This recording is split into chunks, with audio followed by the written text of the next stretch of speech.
In this video, I'll show you how to hide following list on Instagram. And if you do find this video helpful, please do not forget to like and subscribe. Now, to hide your following list on Instagram in 2025, you can use several methods depending on who you want to hide it from. The first and most effective way to hide your list from the general public is making your account private. And to do that, you're going to go to your profile. You're going to go to the hamburger at the far right of the top navigation. You're going to click on it and you're going to go to accounts privacy.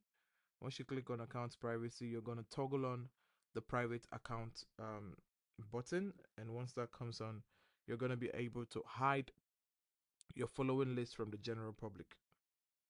Now, if you'd rather hide your activity from a specific individual without having to make your account private, what you can do is you can block that particular individual, or if you don't want to block them, you can remove them from your following list.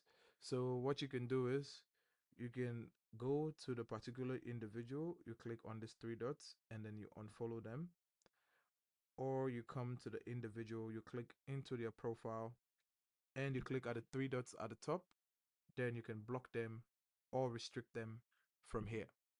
Now that's how to hide following lists from public or individuals on Instagram. If you do find this video helpful, please do not forget to like and subscribe, and I'll see you in the next one.